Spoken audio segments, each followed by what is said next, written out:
الکریم اما بعد فاعوذ باللہ من الشیطان الرجیم بسم اللہ الرحمن الرحیم.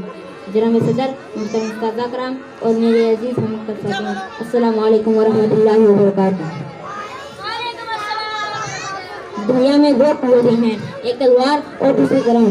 دعائے علی وقار بات شروع ہوتی ہے 25 دسمبر 1876 سے، جس دن تاریخ نے جنم لیا. کراچی میں ایک بچہ پیدا ہوا. ارے کون جانتا تھا کہ جب وہ طالب علم ہوگا تو محنت اور مشقت میں اس کا کوئی ثانی نہ ہوگا.